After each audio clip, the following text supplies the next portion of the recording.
All right, what's up, guys? We are live. We're going to cover the 2022 Summa Cum Laude CFF mock draft. Very excited to get into it here.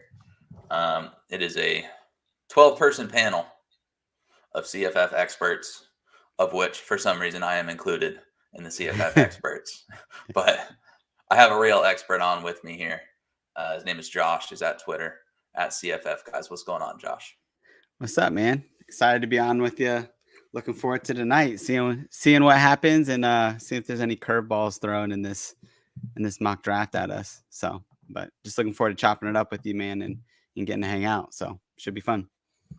Yeah, I know we're used to some of our same group of drafters, right? They're a little bit different here. We know some of Yeah, the tendencies of some people here, but all it takes is a curveball or two, and that can change everything, right? yeah, absolutely. And in fact, curveball because like somebody on Twitter was like, "Who you gonna take with like 1.1?" And I was like, "I have the first pick." I got so excited. Then I go in the draft and I'm like the ninth pick in the draft. It's like so deflating. And so I'm like, man, I had a whole strategy in my head like built up over somebody telling me I had the first pick, and here we are. It's not true.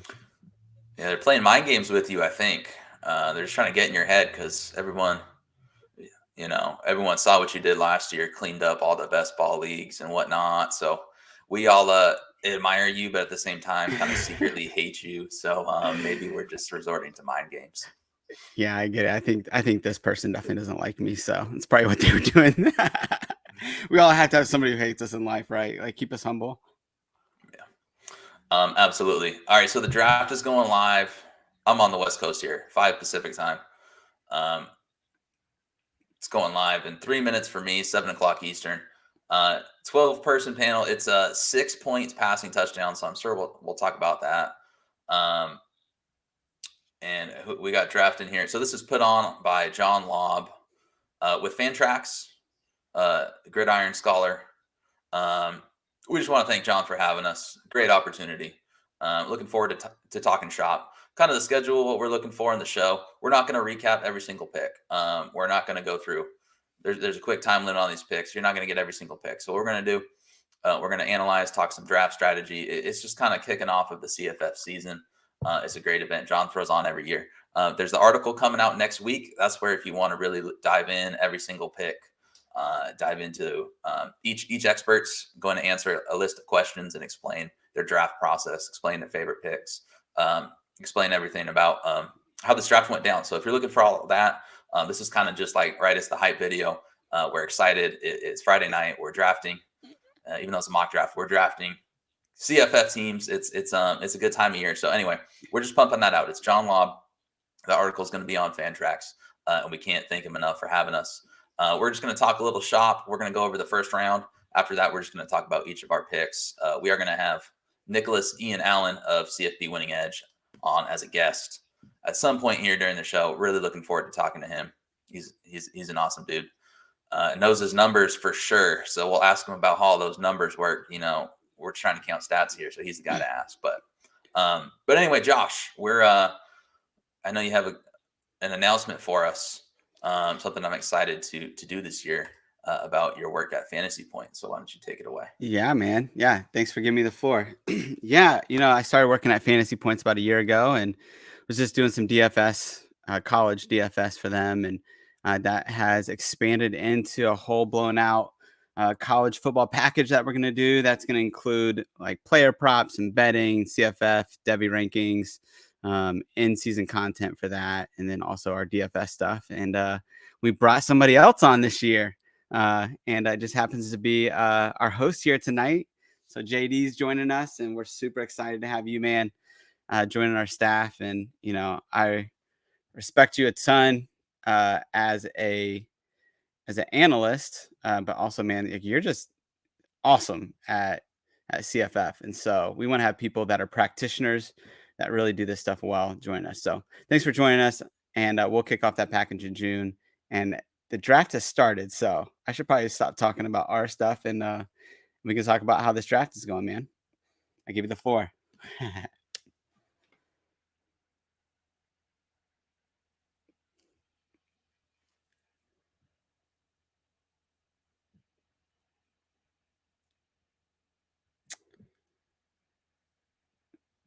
JD, can you hear me?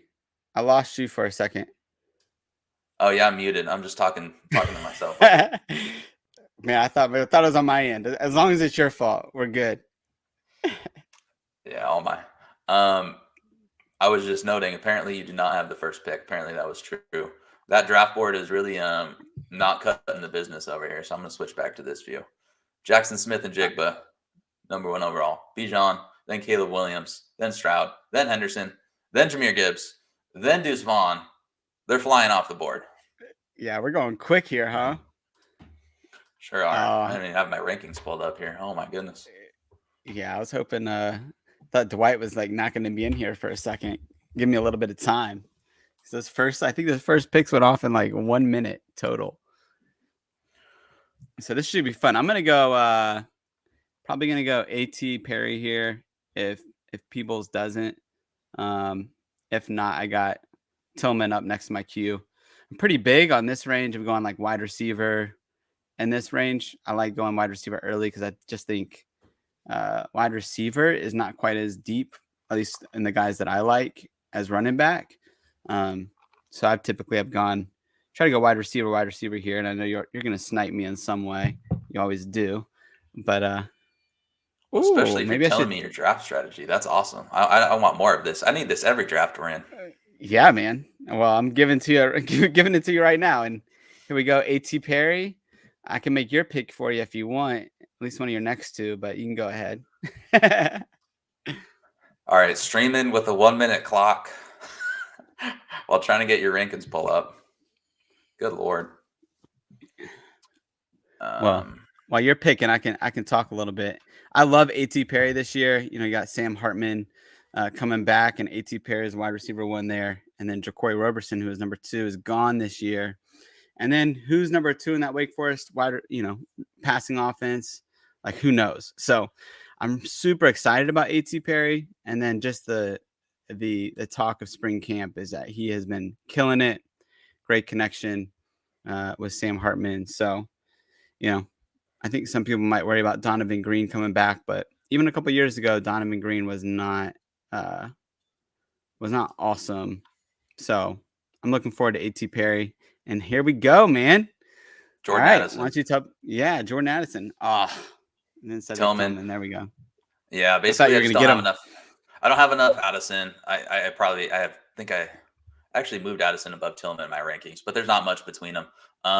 I agree with you on the sentiment of wide receivers. I love Braylon Allen to death, but I just think it's a little deeper getting running backs here. So there's no way I'm passing on one of those wide receivers. Yeah, will you get Braylon Allen here coming back if he falls to you? Yeah, Hooker and Bryce Young went to John Laub. The 6-point passing touchdowns. Gonna put up some numbers. Yeah, for sure. I'd be interested to see if that changes the way that people draft in here. I guess I did with John Laub. So, man, I've never seen Nicholas. Go ahead. That was the I've never seen him take so long in a draft. I know. Yeah, the 1 minute.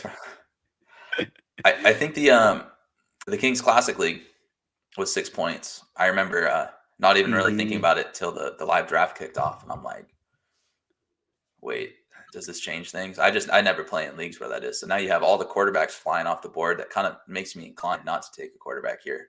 And Braylon Allen fell back to me, so I'm going to take a little bit of the clock because it's moving quickly. Yeah. So I'm going to take a little bit of the clock. What we're mostly going to do is mostly just show our team. As we said, if you want the full picks, we're going to go over those in the articles. I'm going to mostly show our teams, talk about our team. So I'm going to go Braylon Allen here. Kid out of Wisconsin. You've heard by now he's 17 years old. He's basically the juggernaut running through walls. He's 17? He's going to be 17 forever. I've never heard that before. In infinity. Same age. He's like Jason Tatum on the Celtics, right? Yeah, there you go. Yeah, they're both 17 in infinity. Yeah, that's awesome. All right. You're on the clock. Yeah. Well, if you want to talk about Braylon Allen a little bit, I can give us some time too.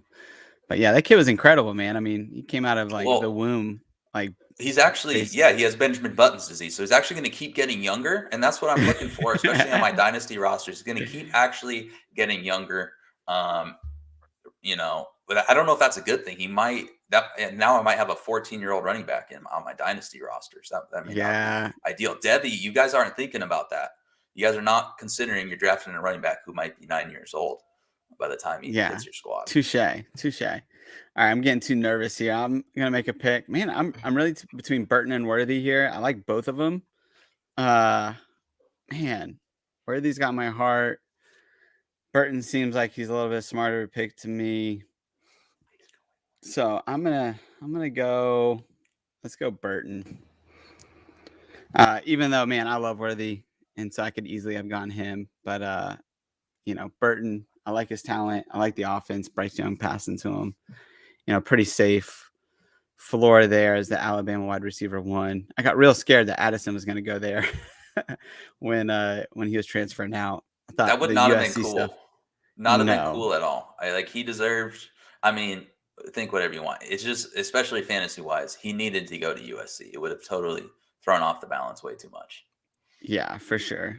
And you and I had done 20 drafts by the time that transfer is coming out, and so somebody's teams are going to get blown up if he went to Texas or Alabama. So a little bit more understandable.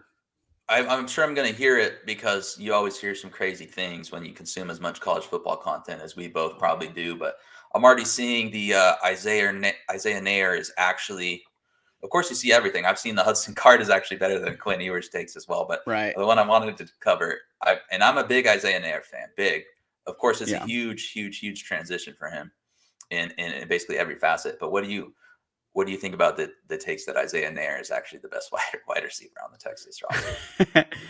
I mean, I do a lot of C2C stuff, and it's like Xavier Worthy is like a top 14, 15 pick there, right? And so it's just like, and Nayor maybe goes in the 10th, 11th round, and I think that's probably about accurate in their pro potential. And then I don't know if there's Xavier Worthy is such a perfect fit for like the quick slants, the offense, the RPO offense that Sark likes to run. And so I don't know.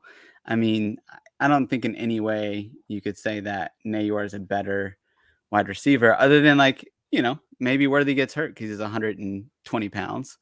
But he played a whole year at 160 pounds last year. So I think they're such a fun duo, man. Such a fun duo. Yeah, Nair is a monster, man. Like watching him at Wyoming, he would just, he averaged less than 3.5 catches a game, and he would just manage to do the most insane things. They're just a fun duo because Nair's a monster, and Worthy's just like you said, he's a little stick, but a little stick no one can catch. Yeah, and Nayor being 6'3", 218, and I went to that spring game, and when he had 65-yard bomb, and I'm like, man, I didn't realize he's fast in person, and I'm sure I shouldn't say that because Worthy's fast, and Nayor is just really fast, and so, but I mean, he probably runs probably a high 4.4 at that size speed combo is pretty crazy. He's a horse. It's gonna be fun to watch. Yeah, he's a horse. I mean, man, he gallops. Yeah, you see how him and Quinn and Worthy are gonna all go together. Like that offense is gonna score 40 points a game by necessity, but it's gonna be really, really fun to watch. This interesting. These quarterbacks are flying off the board. There's still some pretty good ones here. As I'm looking at some of the quarterbacks I have high in my rankings, for sure the 6 touchdowns changes it because the dual threat quarterback is the ultimate cheat code in CFF. Yeah. That's why you see guys like Caleb Williams, Hendon Hooker, Malik. What is he now? He's Malik now. Malik yeah, Banion. I mean, yeah, he goes back and forth, I think. Probably has some nickname too. Yeah, I'm sure he does. But that's, I mean, now I'm looking at some of the guys I have in my rankings, like guys that I like taking later on in drafts, like Logan Bonner. I mean, he doesn't rush at all. So I think the 6-point passing is huge for teams that are going to throw the ball 35 plus times a game, Yeah, and like another guy like that would be like a Devin Leary, who threw for 35 touchdowns last year. And he would normally go 13th, 14th round, but I bet you, I mean, I haven't looked at it here, but I'm sure he's somewhere in the 30. Yeah, he averaged 31.7 points a game and 6-point passing touchdown. So it's like, I think you're going to find guys that are going to have a lot of value later because all of our Oh yeah. rankings are based off of 4-point passing touchdowns. But like a Sam Hartman, like if you see him right here in the draft room, and it's like 38 points a game in this format, and so he's excellent value. I'm surprised he hasn't gone yet. Well, I was gonna bring his name up, but I don't know who's watching this live stream. Any people we're drafting with, and I know you have the pick right before me. I Well, I'm way not over. picking him, so Oh, you got him I'm if he falls to you. I'm hungry for a quarterback, but I mean that's what usually you have to stave off. Let's add him to my queue. Let's make it known. Okay, I'm interested. Will Rogers. I mean, he only throws the ball 60 times a game. I wonder if he's going to have any passing touchdowns this year. I mean, my lord. Yeah, I mean, that guy single-handedly won me like half my leagues last year because just everybody hated him, and I was like, well, if he starts, he's gonna throw like 75 times a game, and that's just not. Well, That's a to be recipe for success. fair, they had the demigod Jack Abraham transfer in from Southern Miss. So, I mean, come on now. Nobody could have foreseen Will Rogers. One of the Yeah, only freshman quarterbacks ever to start for Leach. Probably the only one. I don't have my research in the back of my brain right now, but nobody he could is have the only foreseen. one. Hmm. I mean, but who cares? Jack Abraham, right? Yeah, I mean, absolutely. I mean, who cares that his mentor was Gardner Minshew, and he had just grown up in the air raid offense. Like, whatever. It's all good. Minor irrelevant details. That's what I like to call that information. You need to know when to filter out the BS and when to find the good stuff when you're drafting. That's how the Yeah, professionals do it, baby. yeah. Well, I love that. Like something happened to Jack Abraham, like physically, and so we all can have the excuse that he would have beat him out if he was healthy. So Yeah. just got lucky there. All right, well, we got. I tell you what, Bainbridge taking Michael Mayer in the second round. That I know he's watching, and that never happens. And so this guy's just Is trying he to mess messing with us over us? here. Because I just took him third He's messing overall with in our tight end premium. I think he's messing with me. At least he waited in another round. I mean, he's the second overall pick. At least he waited till the second. Yeah. But Mm. I don't care. Michael I Mayer's think I'm going to awesome. take Cade Klubnik here in the fourth round. Oh, Mitch is in this draft. Oh my God, you have to. I love Mitch, but man, he's like my favorite person. If you like give me any kind of like reaction, like I'm here for it. So I'll love with Mitch if he ever listens to this. But I do personally love Cade Klubnik. But part of that is he's an Austin guy. I'm from Austin. We have to stick together. Oh, you're biased. What do you know? Yeah, exactly. All right. I think here. You're up. Yeah, I think I'm gonna go after. I know I'm gonna go after, and then I'm gonna see what you're gonna do next. I'm gonna do Rashee Rice here. I'm just gonna go 3 wide receivers in a row. I think I love Chris Thornton, and I got a feeling that Jared's Oh, gonna we grab know. him before I can. Yeah. Oh, we know. Jared. The love affair is public. Oh, it's well documented. The tabloids. Yeah, we know. He was going like the 15th round. I got sniped once, and I was like, it'll never happen again. 7th round every time. But what are you doing here, man? There are a few running backs I really want to take, but I was just sitting here talking up Will Rogers. If he doesn't get back to me, I'll be a little upset. We have to be starting 2 quarterbacks in this league. Okay, yeah, we are. I don't even know the league rules here. We're doing it live. Yeah. There's Real some good quick. Mitch Mitch just in the chat. He said, Klubnik's still available. Heard he is good. He is listening. I love it. All right, I'm going Rogers because. Yeah, I like that, and I'm waiting. I want to talk about. I hope you pick this running back next, or I'm going to pick him next, and then we can talk about him. It was really hard for me not to take him. I mean, I guess he's my Chris Thornton, but. we all have to have a thorn in our side, so I don't know if it jinxes it if I put it on the queue while my screen's being shared, but folks, pro tip: be sure to draft the correct Zach Evans because they both there's an incoming freshman that also plays for an MI double consonant team. He plays for Minnesota. Do not draft this Zach Evans. JD, were you in that draft when I did that? I had it on auto and didn't even see, but I guess I put the wrong Zach Evans in, and the real Zach Evans had gone like early third round, and I like had him late third round, and luckily like Bainbridge is gracious and was like, hey, he didn't mean to do that, and then waited like 40 minutes for me to make my next pick. So, ooh, Keishon Butte just went. A-Chain. Very interesting. What are your take on those rumors?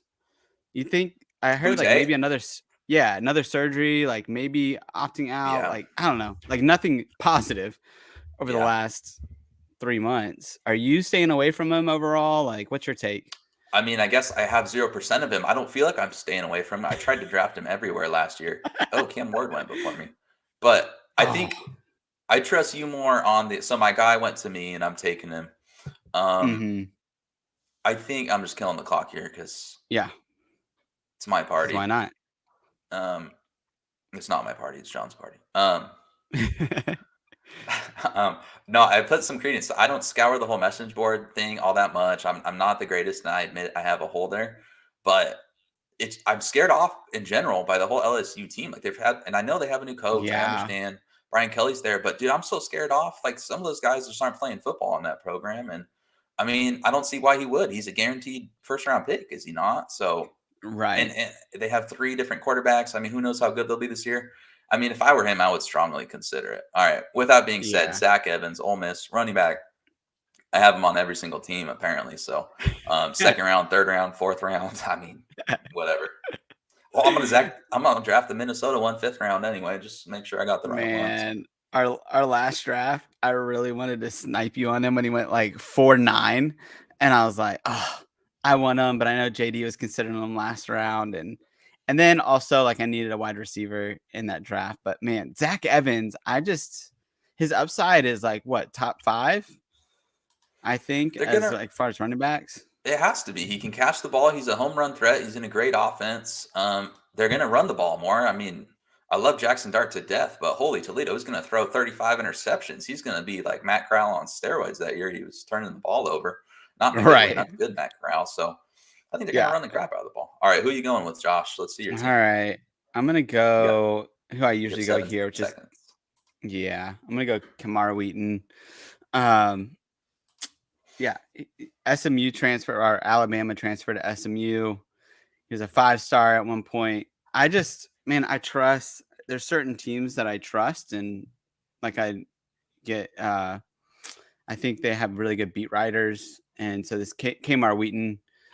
It's been rumored for a long time that he was going to go there, and I just think that if he's healthy, man, a 5-star in the AAC is he's gonna do well, and so.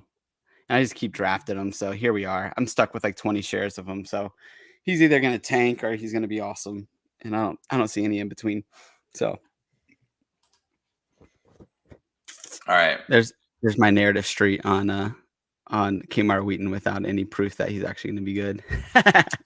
He seems like a running back that would fit well in 3 wide receiver sets. I don't know his game very well, right? But I think Yeah. he's a do-it-all guy. So maybe your team, you're just seeing if he fits his There you personnel go. for whatever chicken arm quarterbacks left by the time you finally Yeah. draft one. So Exactly. So all right, we have a special guest coming in here. Let me add him to the show. Nicholas Ian Allen with CFB Winning Edge. Nick, Hey How we guys, doing? how's it going? what's up, man? Not much. Good to see you guys. I appreciate you having me on. Hey, well, so you just came on at the exact right time. So Chris Rodriguez just went in the 4th round with the ninth pick. Have you heard that news today about the rumors? I've seen some rumors. Yeah, I don't And quite know what to do with them yet. Yeah, like what would you do right now? So we're in this draft. Where would you take him if you were going to take Chris Rodriguez? Would you just leave them all together, or are you dropping them? What are you doing? I'd probably push him down far enough that I wouldn't end up drafting him. Yeah. I didn't love the wording and it's when you see a piece of news like that and how it's reported and what words are used in the headline or whatever, it's a lot of it.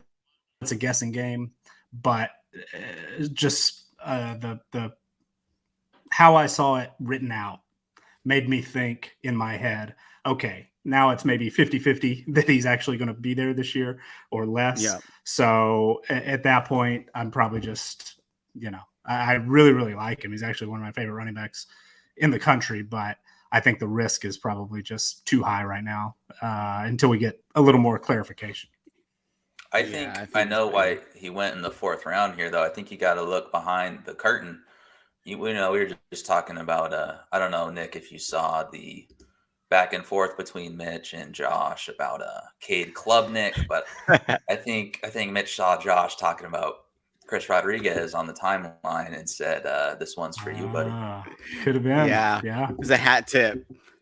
There we go. Too fun. What about you, JD? Are you doing anything with Chris Rod? Or are you just kind of keeping him where he's at in your rankings currently? Like, I don't know what to do. I kept him there for now, but I wasn't overly high on him, and I don't think I had a single share of him anyway. He was just going a little higher. So now it's kind of like what Nick said. Like, if he falls down far enough, I mean, sure, but I wasn't crazy about his ADP to begin with, and now I'm really not crazy with his ADP. I guess is how I'll say it to try to put it nicely. Yeah, not for me. Yeah, I like right before any type of news came out of the DUI, somebody had offered me a trade for Israel Abanaconda for like Chris Rodriguez. Like, I got Chris Rodriguez and I scoured the internet. Like, where did he, like, is he okay? Like, what's going on? I couldn't find anything. Make the trade 2 days later, the news came out. I got hosed by somebody who had insider information. And look, I'm scouring those message boards every day. So, hat tip to the dude that got me. And it was in your league, Nick. So yeah, I saw that. And Mike got a little upset about it. He was like, Josh doesn't need any help, guys. Like, let's not just serve him up lopsided trades. But yeah, somebody knew something we didn't know, I guess. All right, that was really funny. You just drafted Donovan Edwards, Josh, and I'll let you talk about it. But did you happen to notice as the screen I'm sharing, I was just adding him to my queue? That was actually, for those of you watching, that's my screen, not Josh's screen. Did that really just happen? That's hilarious. Yes. I did not see that. I just have, I have a rhythm to drafts. Donovan Edwards, if he's around in the 5th round, it's a rule of mine that I got to pick him. And so here we are. So I apologize, man. I was so focused on what Nick was saying. I didn't even see that. I have no idea. So who are you going with now? Here, so. Oh, no idea. That was a one-man queue. Hey, Chris Thornton's still there. Scribbling's gone. Oh, I guess I'm getting autoed. Bowser. Go. I'm on quarterbacks. Who did I get? Zappy. Wonderful.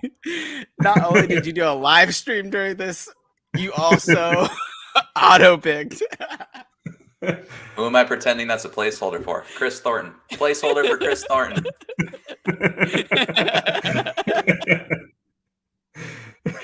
Don't mark this up. It was the plan all along. Everybody knows. I'm dying over here.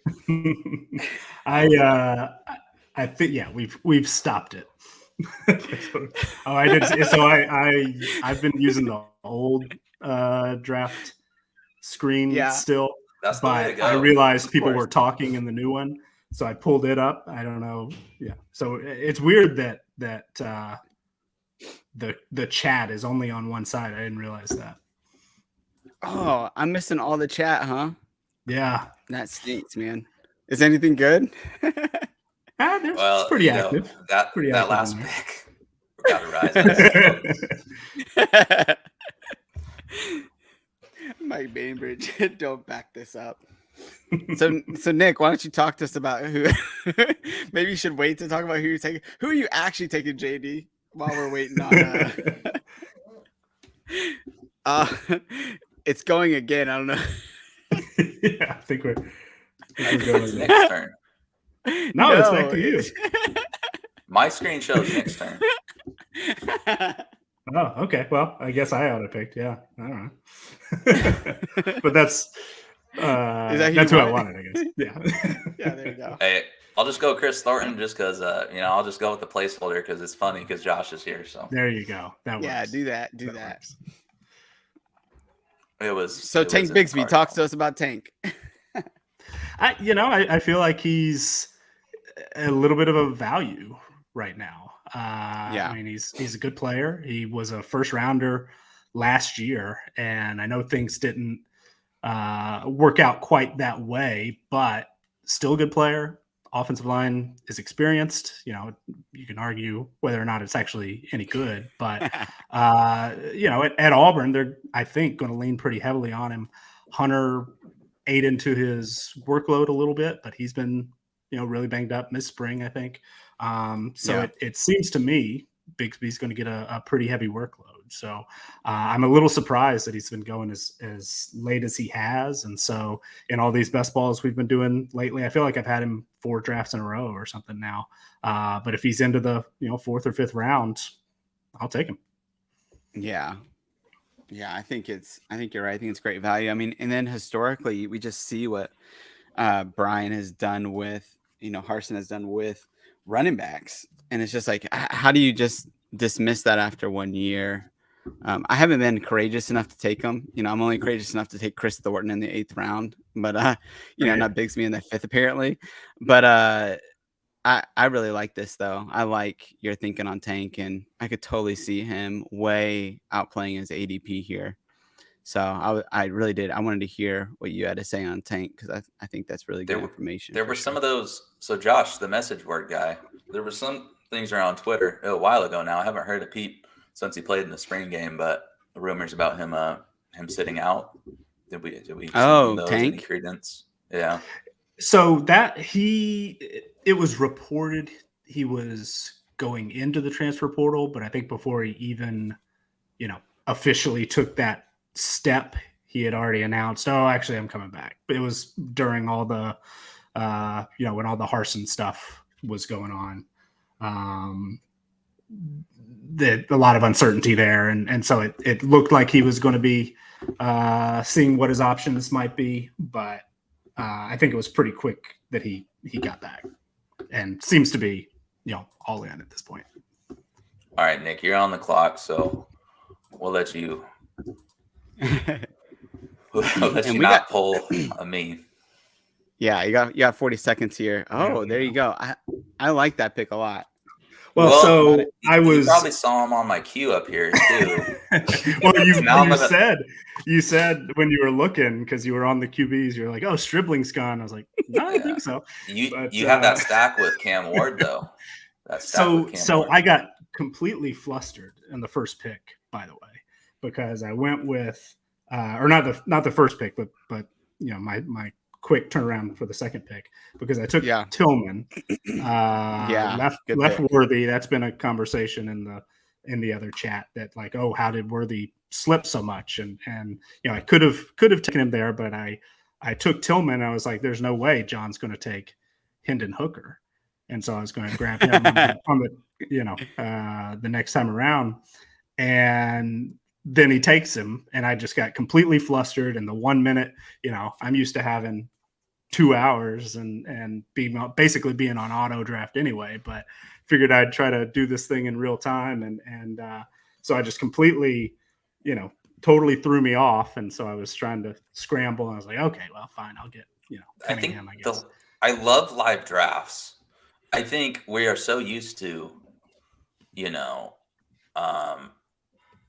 what do you call them? Slow drafts that this is a bit overwhelming, especially trying to live stream. At least when you got flustered, you did not draft Bailey Zappi. I hadn't joined you guys yet. You drafted the next Bailey Zappi in Cameron Ward. So perhaps. And then, so similar idea. Yeah, I got Ward and took him a little earlier than I would have in most situations. But, with the 6-point touchdowns, I think that's he was worth going a little higher, and then to be able to pair him with Stribling definitely was by design. I'm not actually the biggest Stribling fan. I think that he's How got a dare good you? chance. To my Well, I think he's got a face. good chance to be, the top target, but Yeah. there's a lot more going on in that receiving room right now than it looked like a couple of months ago. So I'm not sure it's, it's the safest bet that he's necessarily that go-to guy, but should get plenty of targets, should be, definitely in the mix for quite a bit. Yeah. Yeah. And so did you not go Worthy? Just was it between I blanked out for a little bit, but did you That were I you wanted between to go Malik wide Cunningham and receiver. Worthy? I wanted to go Yeah. wide Okay. receiver early, and I thought, because I've always had this. I don't know. It's a weird thing, I guess, in my brain where at the quarterback position, I am not very likely to take a guy that I just haven't seen play. And so I've just been so much lower on Quinn Ewers than everybody else. I mean, I had the same thing Yeah. last year with Bryce Young and DJ Uyunglele, and you know, Bryce Young kind of those are two extreme examples because Young obviously blossomed into the guy that everybody in the world expected him to be. DJ Yeah. certainly was worst case scenario, and so for me, I feel like it's usually going to be somewhere in between, and Ewers might be Bryce Young. I doubt he'll be 2021 DJ Uyunglele, but I just don't feel quite comfortable going with him yet. And I did want to pair wide receiver and quarterback if I could, and so Hooker, I just love that Tennessee offense is, I mean, more plays per game than any team in college football. He's going to get a lot of work. And so that I just felt more comfortable, trying to go after those two. But then, of course, John threw a wrench in the plans, and then I'm not very good at thinking on my feet, so got flustered. Yeah. Well, I could see you, and that doesn't happen very often either. So, and what the best balls in the drafts that we're doing. So, yeah, I was between Worthy and Burton. I just felt a little bit more comfortable with Burton's target share, Bryce Young. I mean, kind of when there's a proven quarterback there. I was very surprised you didn't go Worthy. I was mouthing Worthy to the camera when you were debating out loud. Yeah. Well, so I had clicked the YouTube link already and heard Josh say that he was thinking that he was going to go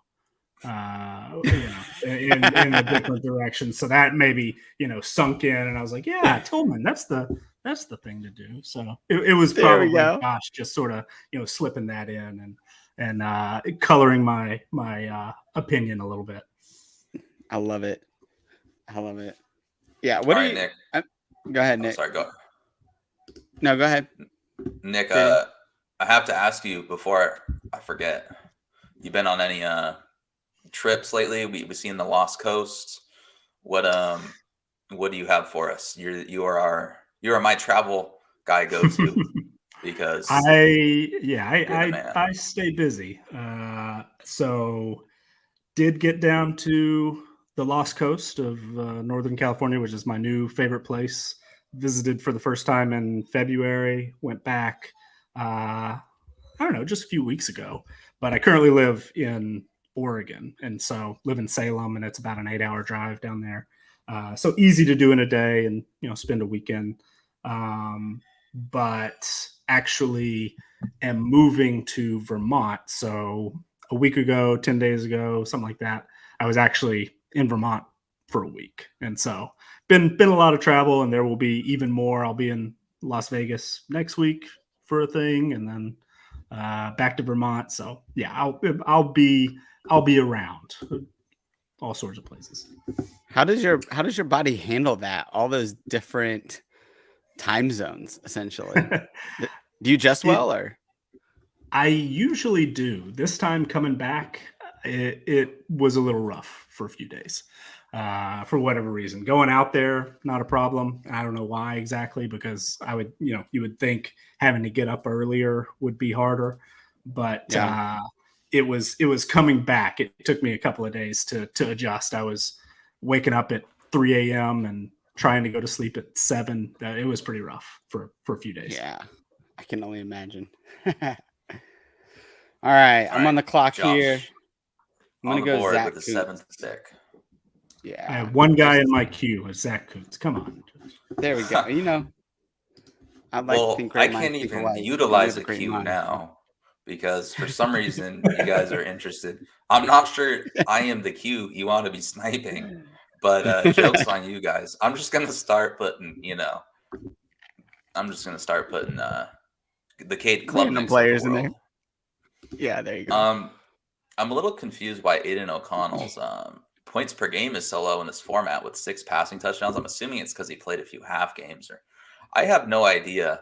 I was hoping Brennan Armstrong would get here. In this, apparently he averaged 43 points per game in this format, and he almost lasted to, he lasted in the middle of the 5th round. But I will settle for Aiden O'Connell. I guess I'll take him and Will Rogers because they throw the ball a lot. That's a good tandem.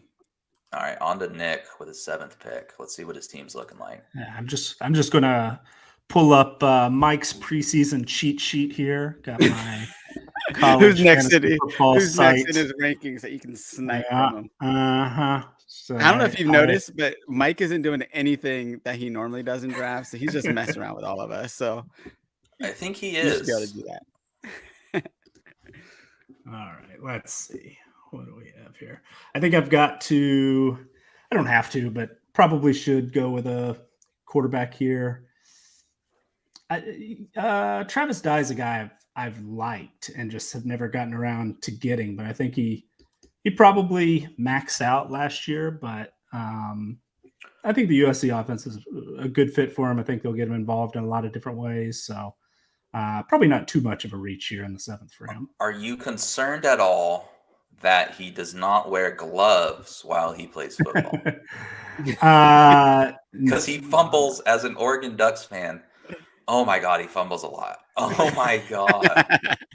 Well, I mean, it's been raining here for like 4 months straight. So, that no, I it's a good thought, but I think, I don't know. He was just so productive last year and valuable as a receiver coming out of the backfield. Oklahoma, has done a decent job. Lincoln Riley's done a decent job in the past getting the running backs involved. And I think Dye's got the skill set really.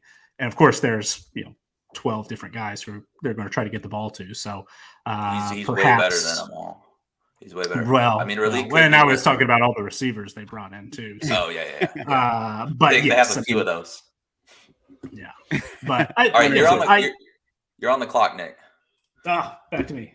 This is the worst. 25 clock you have pause me on. if you need it. If you have like 25, I can get a clock pause if you need it. Just get on the cheat sheet. I flustered again. You guys got me talking. Is Chris Thornton still available? Yes. He went way too Chris early. Thornton Some dumbass. Yeah. I'm gonna request a clock pause. Yeah, do that for me, please.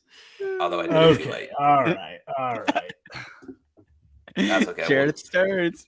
I was gonna stack him with Zappy. Placeholder. Man, this is why we can't have Nick on.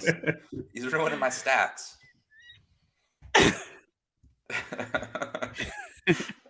John is so pissed at us right now. He undid it. John, right, go you ahead. listen to this. When you listen to this, we love you. Thank you so much. You're the best, John. Appreciate you organizing this. All right, so I do need a receiver. No, I don't. I need a tight end. I don't know. Why am I here? Is Urasek still there? Jeez. Yeah, he's okay. There we go. The tight ends, no tight ends have gone. Or Josh took Kuntz, and Matt Meyer went in the 2nd round. All right, I'll get Urasek. Oh, it's currently suspended. I guess I should think about who I'm going to draft. So, Nick, are you a Georgia fan? I went to Georgia. Yeah. Okay. I don't. I feel like my fandom bone has left me a little bit over the last few years, but I do root for the old alma mater. So it was a good year last year. Yeah. So what's your take on the tight end room right now? Are you Like, is Bowers still like your? I feel like he was consensus tight end one at the beginning of the year. Is he? What are you doing with him? Do you feel like Eric Gilbert is going to cut into his target share at all, or what's your take? I do think he will. I'm not a big spring game guy. I don't pay a whole lot of attention to the spring. I feel like Wait, Nick, select. Apparently, for some reason. Okay. All right. Here we go. I'm on it. No, I'm not. Oh, let's get my text messages out of here. I'm dead. I was trying to draft my wide receiver, so that's weird. The button's not working. Oh, we are okay. I'm gonna draft quickly here before John gets upset. I'm taking Tyrone Tracy. I will stack him with a no call. Good one. Oh man. Okay, so you can talk about Georgia Tyrone. I don't know. Maybe I shouldn't talk anymore. I don't know. Yeah. So I'm not a big spring game guy. I don't pay a whole lot of attention to the spring. I feel like I try to guard myself from overreacting. But I know Bowers wasn't there, and he's been hurt and sitting out. But the way Eric Gilbert looked in the spring, in the game in particular, and the way that they were utilizing him, especially in the red zone, I really could see that carrying over. And so I think Bowers is great. I think he's going to be, super productive. But they've got Gilbert, who was the highest rated tight end recruit in history a couple years ago. And so they're going to use him, and he's a red zone weapon. Right. And so that is going to, cut into target share a little bit. It's going to cut into touchdowns, I think. And they've got 3 or 4 other guys who they can mix in there. I mean, they're, running basically base 13 personnel, get 4 tight ends on the field sometimes. And it's, there's only one football. So I do think Gilbert is, I took him in the 5th round in the last best ball. That might have been too early. But I just, you guys know how I was with Cole Turner last year, and all that was based on, I know how they use or wanted to use him in the red zone. Right. I got more, the way Gilbert, the way I sort of envisioned the carryover from the spring game to the regular season with Gilbert gave me, the most parallels to that probably of any tight end I've that's available this year. So it's not, it's certainly not going to be perfect, because when Bowers is back, he's going to get his fair share of targets too. But I do think that Eric Gilbert is going to be maybe the top target once they get into that, green zone, red zone part of the field. Yeah. And I'm with you. I usually don't take spring games in consideration either. But man, like the way that you're using him in the red zone, and then to your point of like, okay, a guy that was the highest rated tight end ever and is back at that position is not going to just sit on that bench, because he's probably going to the NFL after this year if he does anything, because that just seems like. Did they add? I know his eligibility on Fantrax. I know we're waiting, but are they going to add offensive line as well? Because he's looking pretty large going into this. He slimmed down a little bit. I know there were some things written. He looked good. I thought he looked good. He did look good. Yeah, he looks great. I think they said he was 270 there, and he carried 270 well. But I think he is amazingly well. Yeah, he's listed at 2. Yeah, he's listed at 248 on their website, and if you can get down to 250 again, I mean, it's just one of those things where I started picking them immediately after that, and just hoping that Fantrax will give him the tight end designation, which I think they will, because he's listed as that on the website. Right. And so I was glad to see you take him, Nick, in the 5th round, because that made me feel better about taking him over and over again. Like, am I the only one that sees this? When were you taking him in the draft before? So, was it in that range, or was it later? I've been taking him like the 11th 12th round. geez. But that was no. That was single tight end leagues. And the two tight end league, Okay. I took him in the 6th round. And then you took him in the That's what I 5th. thought I remembered. Yes. Yeah. Okay. So when you I took didn't him, go I back was and like, look. I should have. yeah, I was mad. Don't get me wrong. But I was also like a little bit happy. Like, okay, there's somebody else that feels like he's worth something. And that made me feel better. Well, and that might, thinking about it, especially because Bowers is, and I do, I think right now when I actually get my act together and finalize my CFF rankings next week, I'm probably going to have Mayer first, Yeah. just because he's what else is there at Notre Dame? go. They don't have a go-to wide receiver. Geez, Yeah. Mike took the defense. That was what I was going to do. Jeez. But and Bowers is going to have to share with Gilbert, and so, but he's still there, and he's still incredibly talented. One of the best, maybe the best, pound for pound tight end in the country. But the fact that there are two of them there, they're hurting each other. But yeah, I do think Gilbert does have some upside, and I think there's a chance he's going to be a big part of that offense. Yeah, absolutely. I like it a lot. All right, Jackson Dart just went in the 9th round with the 4th pick. That's a fun talking point. Does Luke Altmaier have any shot at that job? I mean, not really. Yeah. I mean, the thing with Dart, he has amazing physical tools. I love his physical tools. Underrated athleticism. Kid can move. He's huge. The zip on the ball is insane. His deep ball, it can be crazy if he hones it. He's extremely raw. This kid makes a ton of mistakes. He's going to throw a million interceptions. That's why he's in the perfect landing spot with Lane Kiffin, supposed to be this quarterback guru. He reined in Matt Corral. We just saw him do it with a very similar archetype quarterback. Yeah, that's a really good point.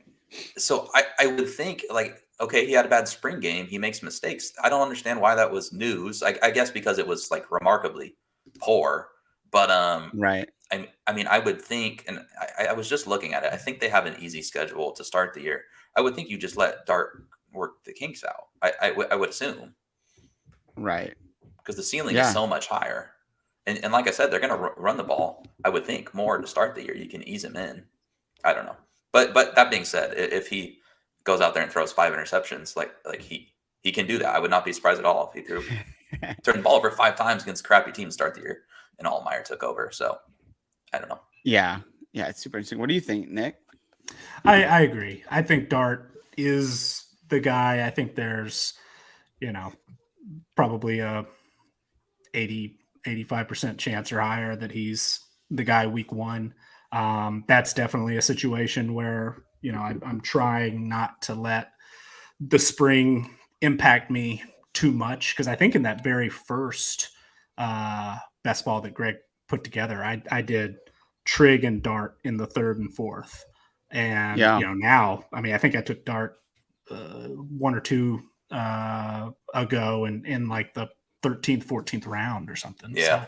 So, I feel like his just incredibly poor spring performance is brought, made him more of a value. Cause I do, Altmaier is fine, but I think Dart, what we saw of him last year at USC, he flashed some pretty special qualities and seems like a pretty perfect fit for that offense. And so, sometimes you have a bad day and sometimes it's the worst possible time, but I think he will recover.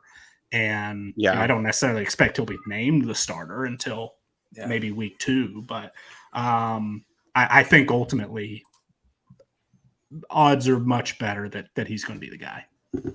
I love the way you think, Nick. And by the way, I'm about to take a pic, so you're about to be on the clock. I love the way you think. It's nearly impossible to find values in some of the leagues we draft in, right? Everyone's a smart cat. And then when you see a guy drop in, like, if that's your opportunity to find value, I like pouncing on that. That's why I do weird stuff. I just try to do, what are all you smart guys doing? And I try to be as far from that as possible. So, So yeah, because I'm not going to Love outsmart you guys, so I just need to figure out some other way to scratch and claw and stay competitive, and maybe that's just not paying attention to spring games. I don't know. Well, I love it. I feel like, Nick, you're gonna like one of these strategies is just gonna unlock something that nobody's ever thought of before, and it's just gonna like nail it, and it's gonna be like the perfect. It's gonna thing. break And, the CFF. It is. It's gonna break it, and it scares the crap out of me. So Nick, That's what I'm hoping for. I have a question for you. I'm gonna wait until after it's your pick, but you actually, I'm gonna wait on. Okay. So John Laub, I took Jaheim Bell as my tight end. Nick took Frank Harris, quarterback, UTSA, and Josh took Georgia's defense. Probably going to be their highest scoring player outside back, Brock Bowers, and maybe Gilbert, top scoring offensive lineman, OL1 in CFF drafts. But I was going to wait on Jaheim Bell because I have way too much of him because he's a freak, and like I feel like the last thing I saw of him was him being a freak, running for 70-yard touchdowns and moving like no tight end should move. And I was going to wait on him because I have too much of him, and in leagues where it's not tight end premium, I really like to wait on tight ends. But I saw John Laub did not have a tight end. I saw Nick he drafted Eurosic, so I decided to go with Jaheim Bell, and I was very pleased when I saw John Laub in the comment section get angry with that pick because he wanted him. So I feel good about myself for something that makes up slightly for drafting Bailey Zappi and whatnot. That's awesome. All right, let's see. All right, let's see. You mean Chris Thornton? That's right. Chris Thornton. I mean, Chris Thornton's your wide receiver one, so I got a good bargain. Yeah. Oh, you took Nair. Oh no. Yes. Oh no. All right, now we're scrambling. You guys talk. It's because he was part of the conversation, probably. But honestly, the fact that Addison didn't end up there is big, and he's just such a big play guy that this might not necessarily be the best format, but he's probably going to have a game where he has 4 catches and 3 touchdowns and 140 yards or something. It's just that sort of. He might have a game where he has 3 catches and 27 yards and no touchdowns. He might have 2 or 3 of those, but he's going to have a huge game.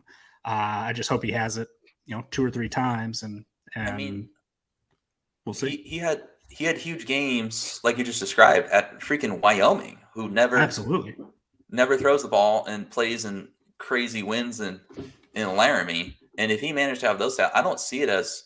I think a lot of people are saying it's a step up in competition. I get that. There's a lot of competition on the roster. But by all means, we're not worried about the competition because he's going to start. I don't think anyone doubts that. And he's going to be playing with a better quarterback. And he's going to have Xavier Worthy taking the top off the defense on the other side. So, and that's exactly it. The defenses aren't going to be, they're not going to say, okay, Isaiah Nair can't beat us this week. Where at Wyoming, you could do that. But because what else, if they don't run, they're throwing in there probably. So he's absolutely, I think, going to have a little more room to operate, hopefully, because Worthy's going to be such, in the passing game, Worthy's going to take so much attention, but then that running game is, you would think going to be very, very productive as well with Robinson and those guys behind him. Is a pretty deep group behind him even. So, I think he's going to, fewer opportunities, the percentages will go down, but he's going to have a little more room to operate, and hopefully that'll turn into a few big days. Well, and what's interesting. No, go ahead. Go, Josh. Well, I was just going to say what's interesting to me too. I went to the UT spring game and when Nair made that catch, and 2 things stuck out. Like, he's so fast, but the other thing stuck out was like UT's defense is going to stink again this year. And so it's just like shootouts, baby. They're going to have to score. Yeah. And I do think that's Texas and USC shootouts. Aspect of CFF that we don't think about enough of, like, is the Ohio State offense going to have to play after the 7-minute mark of the third quarter, or Alabama or Georgia or whatever versus like a Texas. Well, Nair is going to be on the field to the very end of the game, and it's going to be a good offense. So I think that's another thing like worth considering with a guy like Nair as a wide receiver too. Like, man, they're gonna have to throw the ball, and he's certainly an NFL caliber wide receiver, in my opinion. So he's one of those guys, and I get a lot of them in best ball, kind of for what Nick was saying. But he's one of those guys, right? Like if you can question the volume, but if you're a little slot guy who's not really a home run threat, then I would really question the volume. But if you're again a galloping horse who is untackleable and a monster of a man, it's a little different. All right, Nick, I'm going to ask you now while we still got some picks before I get back to you. I'm curious your approach to CFF because if you guys don't know, CFB winning edge. Nick makes the best spreadsheets in college football. This is the statistics guy, hands down. Like, we're not saying this because he's on here. We're saying this because, or are we? I don't know. We'll see. Stay tuned once he gets off the show. But I'm curious, your approach to CFF. Are you, because I listen to your pods, you listen to their podcast, CFB Winning Edge. You're very, very, very reliant on your numbers because they are so good. So I'm curious, and I'm speaking that from like a betting standpoint, right? A team total and then game preview. I'm curious, in CFF, are you heavily reliant on your projections as you seem to be entrusting your numbers for the games? Well, first of all, I appreciate the kind words. Do put a lot of effort into the depth charts and things like that. Try to stay on top of, all the transfers and all that stuff. And it's interesting in some ways, like when I make CFF rankings officially, which usually, unfortunately, is a little lower on my yearly to-do list, a little later in the calendar. I have the last few years relied really heavily on stat projections and kind of do my rankings in a little bit of a formulaic way. But, getting to know you guys and doing the drafts. I mean, we started in February or something, having basically one a week or bi-weekly. And that has, I think, broken me out of that a little bit. It's allowed me to be a little more, put a little bit more art with the science, if that makes sense. Gives me a little more of a chance to show my personality on the college football side, things, players I like and things like that, instead of when it comes to the season and like you mentioned, the single game projected point spreads and all that good stuff. At that point, I'm totally hands off, and I'm just like, hey, this is what the numbers say. Who am I to argue? So it's been really helpful to me, and it's gotten a little more and more like this because I only knew CFF existed in 2019.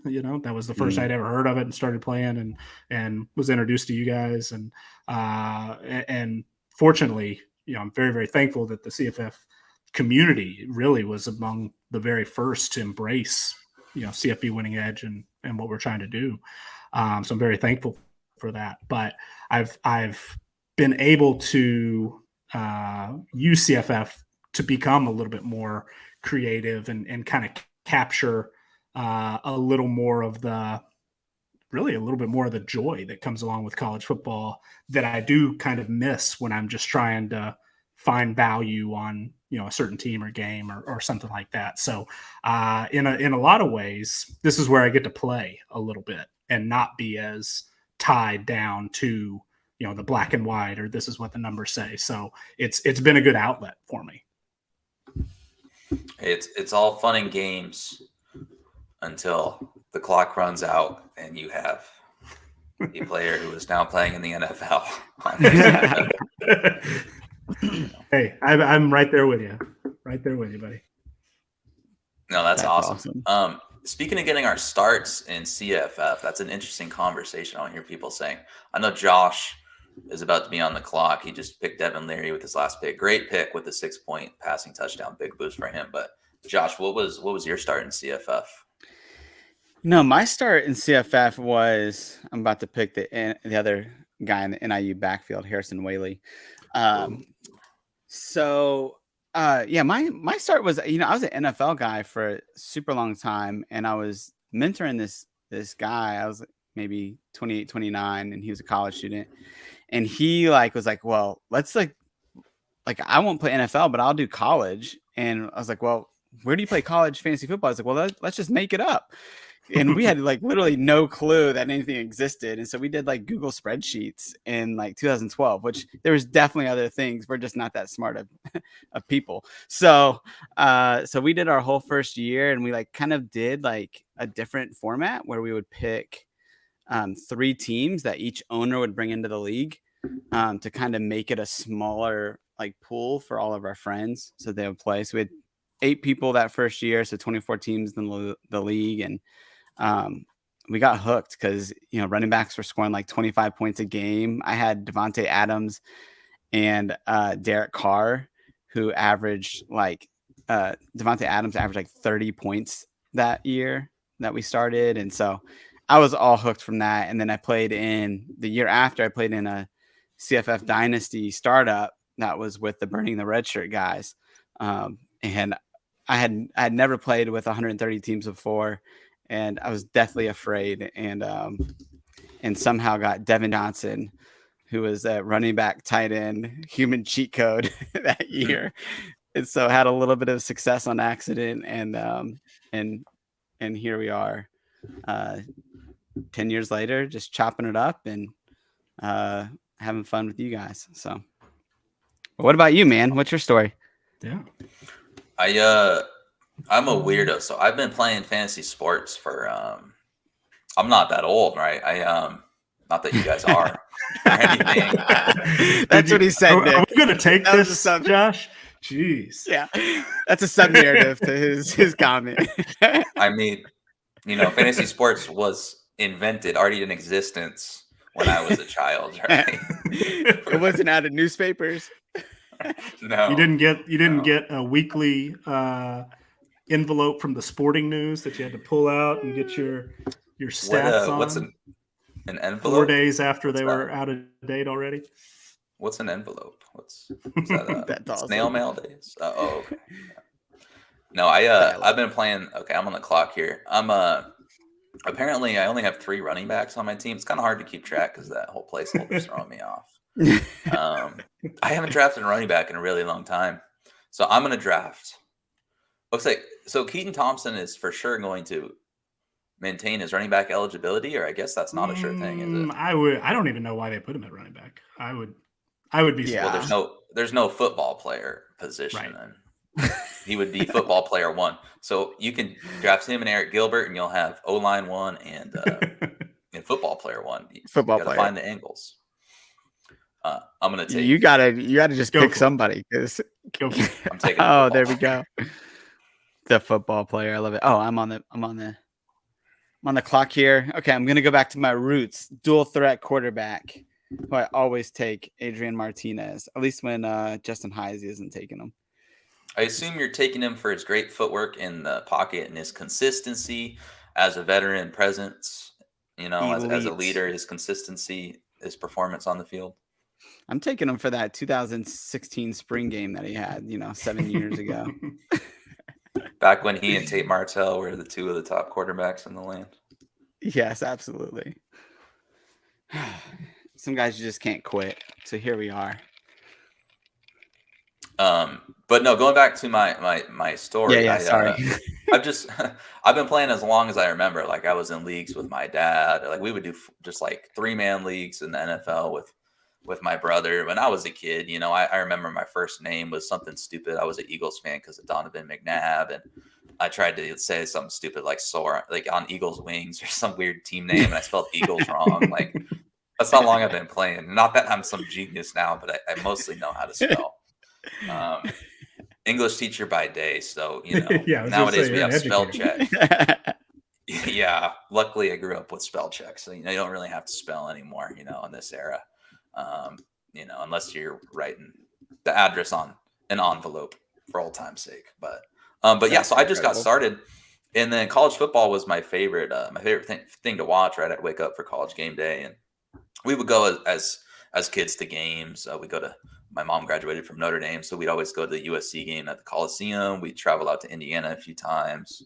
And my aunt has season tickets to UCLA. So I remember watching Maurice Jones-Drew, right, play that Cal team. I forget exactly who was on it. I think Deshaun Jackson. One of the really fun Cal teams. The only other fun Cal team, other than the Jared Goff, Keenan Allen.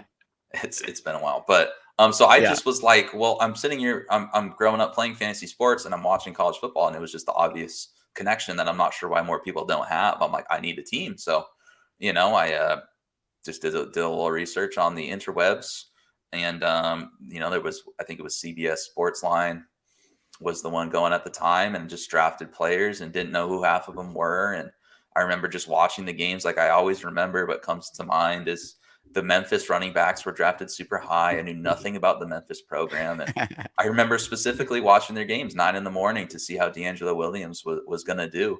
And whoever that other guy they had in the backfield, it was going off to. I don't remember his name. It's been lost to time, but yeah, I just grew up playing it. And then I've always just been playing, obviously I was a kid, I was doing free leagues and did that for a while. And then it's just, slowly escalated into an unhealthy obsession that I am now doing on a Friday night instead of, hanging out with my 1-year-old child. When I saw last night, you were tweeting about Gavin Hardison. It's like, oh man, that's dedication right there. I know. Deep. Gavin Hardison's awesome. I agree. He's fun. He's like watching a baseball. It's like a shortstop. They get it and they like hop before they throw, and they just have a cannon. Or maybe like a right fielder is a Yasiel Puig. He's like, I think I was very proud of myself for doing that one time. I comped the quarterback to Yasiel Puig. I need to find out who that was. That's amazing. So I'm going to keep going back to them. He's like a Yasiel Puig. That's awesome. Yeah. So what made you decide to get into the industry stuff, JD? How did that happen? What's your story there?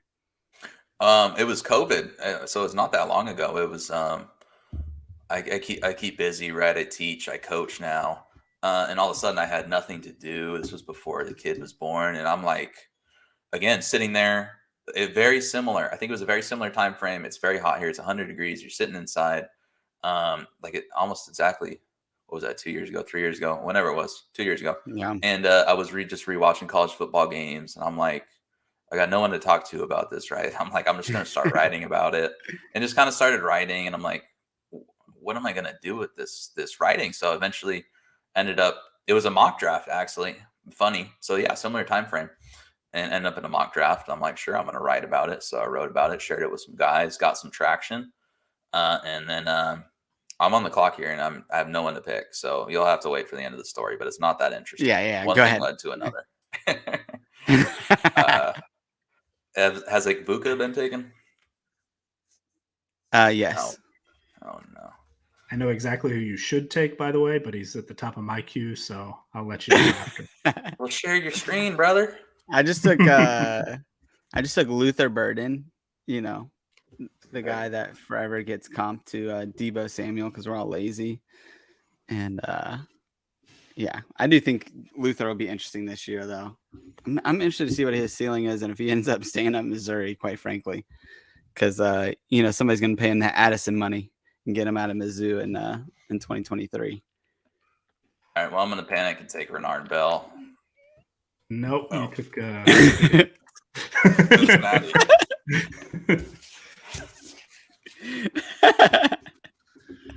Man, I guess we're gonna stick with that. But who you should have taken, and Renard Bell's a good one. Maybe I should take him on my next go round here. But Brock Thompson at Purdue The triple stack potentially be. I like Tracy. I think he's going to be the wide receiver one. But there's a chance that it could be Thompson. I was a little surprised, switching gears and sorry to hijack it here, but I was a little surprised that people weren't taking Milton Wright's academic issue as seriously early in the preseason. Like he was going second round and it was pretty consistent. And I was like, did that get cleared up? Did I miss something? Because I don't know. Yeah, I was one of those guys that at first didn't take it as seriously, and then as the spring went on, I just stayed away from him at one point. Right, like he started to fall a little bit, I think. But kind of like the Chris Rodriguez. Yeah, you're wise. But sorry, back to We were talking AD. about earlier we were talking about Keishon, Butte, Mhm. and just like, with his stuff. Like, what are you doing? What are you doing with his stuff? Where like all the rumors that he might not play. Like, what do you think about that?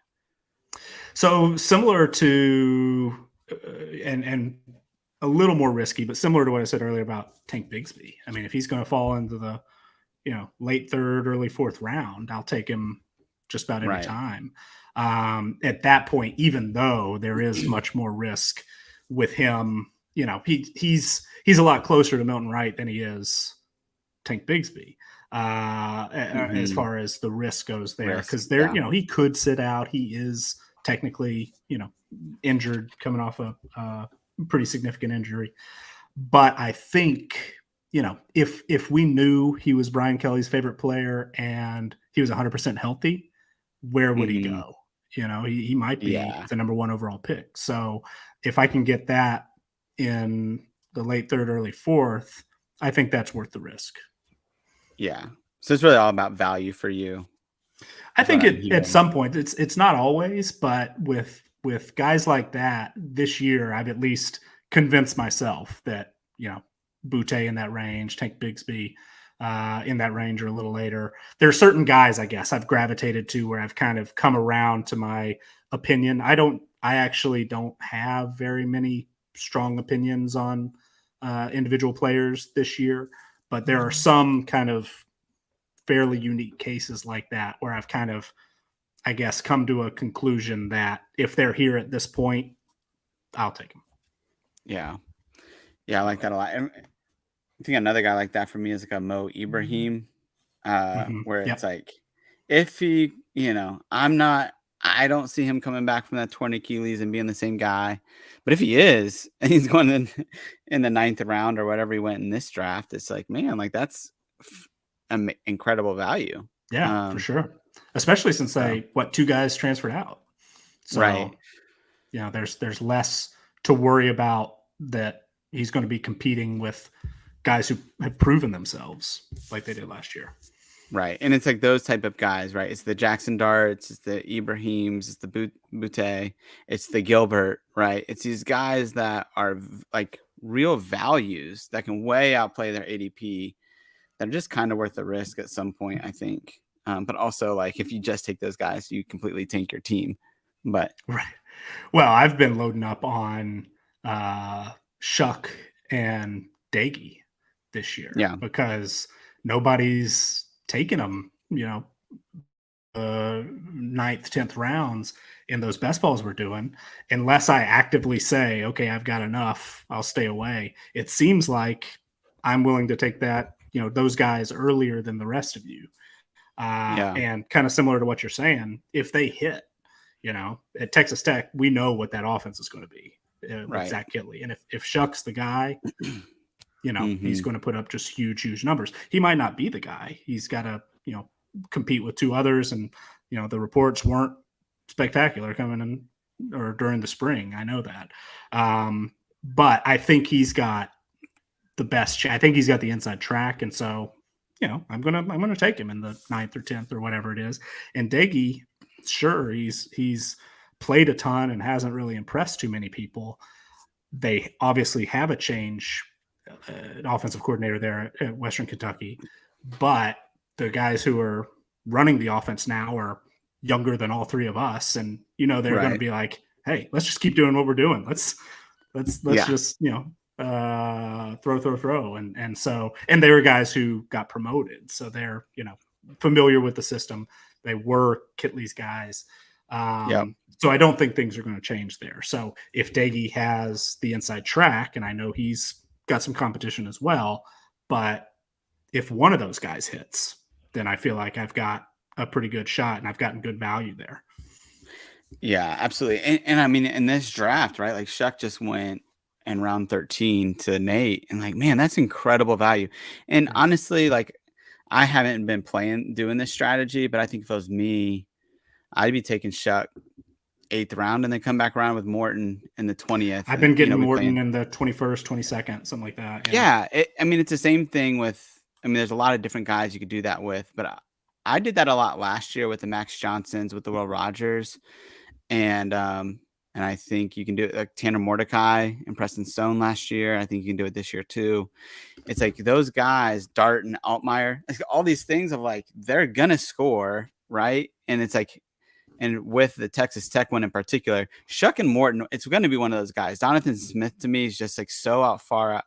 His skill set is so far outside of what works with Kitley, in my opinion. And I think Shuck makes some throws that are pretty incredible. I know he makes some bad decisions too, but and then Morton, we all know the reports that are coming out of camp that he's playing well. So I think between Shuck and Morton, man, like you're gonna hit, and I mean that's and it awesome. might be It's great Shuck value. the first 4 Right. games and something happens, and then Morton's there, or Morton beats him out, and so yeah, I whoever gets it, I think you're sitting in a good spot. I'm surprised that I'm the one who's potentially going to reap the rewards, because I feel like you guys. I'm surprised that the rest of the group is letting me get as many shares of them, but maybe for good reason. Maybe I'm missing it. I don't know. Once you're at those levels of drafts, again, it's more like game theory and knowing your opponents and the drafting. I totally agree, because you could sit here and talk about, oh my God, Keishon Boutte is a good football player, right? And there's plenty of podcasts you can listen to that'll tell you Bijan Robinson's good at football, but like it doesn't really matter. Like what matters is you have to draft somebody, and the other guys you're drafting with are very smart cookies. You have to try to find an edge. It's not like I'm going to find too much of an edge from listening to one more hour of a podcast than they do, because these guys are crazy consuming all the content. They're diehards, right? So I agree. I think that's an interesting way of looking at it, like looking at it from a game theory kind of style. Yeah, absolutely. Yeah. Well, fun little working. Go ahead. Oh, sorry. I was going to say you brought up a really interesting point. It's something that I've had to struggle with, and like I mentioned, I'm trying to break away from it a little bit, but I've started CFB Winning Edge with a college football specific mindset, wide college football, and so we've got defensive depth charts. I care just as much about defensive player news and all that sort of stuff as offensive skill positions and offensive line. Like I'm scouring right now. I'm reading through all the athletic previews, trying to figure out, okay, who's the starting left guard and all that. And so it took me couple years to train myself to begin to stop thinking, oh, this is a good football player. I want this guy on my team. Like this, this H-back, he does so many great things. So it's something that I definitely have battled and continue to. This guy's good at football doesn't necessarily mean it's going to translate to CFF. So that's something I'm working on for sure. Yeah. When I think like it's interesting because I see two ditches that we tend to run in, and one is like just going on talent, which is the typical ditch that I run into of like, oh, I get obsessed with this guy's ability versus the other, which is why I'm about to draft Gavin Hardison right here. Well, is that worse than Cade Klubnik or better? Because just kidding. Hardison's better than Klubnik. Are you kidding me? No. But the other ditch I think is like the systems, right? Where I see guys take or tout really bad football players that just happen to be in good systems. And I think it's really a mixture of both of those, of like, you have to be a good football player and in a good system, like typically. Now, it doesn't mean like talent is relative, right, to the level of competition. So we're not talking about like you have to be an NFL player, but I think it's a combination of both of those things that you got, like when you find the sweet spot, right, of a guy like Jamison Williams and Alabama's offense, that you get a really good CFF player. So I know that groundbreaking news right there. Talented players and good systems are good players to have on your team. I have a question for you, Josh, because you've been, and I couldn't find, I just haven't been able to, I guess, search it yet. Who took Edwards, the UTSA running back? Let's He go. got taken Now. pretty darn Oh, early. I Trey think it Edwards, was because he's your guy, right? yeah, I like it Ty a was lot. Justin. It was Justin with the 8-12 last pick of the 8th round. So Okay. I took with my final pick, Ooh, Brendan Brady. Brendan Brady, and I've been taking him Mhm. in like the last 3 or 4 rounds of our Yeah. best balls recently because they brought him back for a reason, right? Mhm. I mean, I know depth is an issue there, but that's sort of my. So I know you like Edwards, and I've heard good things, read good things about him. Yeah. But I don't know. I mean, the guy was off the roster, and then they looked around and they said, you know what, we really could use Brady back here. So he's got that extra year of eligibility. Bring him on back. He's the leading returning rusher. So I'm hoping I got a little bit of a steal there. Yeah. With a team that ran it a lot the last few years. Well, he's a poor Yeah. man's Tom Brady, right? He acts like he's gone for good, and then next thing you know, he comes back. That's right. Yeah, he's writing Sports Illustrated articles about his return. Yeah, yeah, it'll be interesting to see. I like Ty Edwards a lot. I also get overly attached to players that I like, particularly in Dynasty. So I will say this about Ty Edwards: he's a pretty raw running back. Mm-hmm. And so he's got like a size speed combo that's really fun. But like to say there's not a bust factor with him, I think is to not be honest with who he is. And so even watching him go in the 7th, 8th round in some of these drafts, like to me, again, I'm a value guy. Like everything's about value to me, unless I just get irrational like Ontario Brown. But I love Brown, by the way. yeah, I just can't. I haven't been able to get up quite high enough on him, but yeah, I love. Well, Him. Josh Yeah. takes him 6th round I every know, draft, so I I know. guess we got to start going 5th round.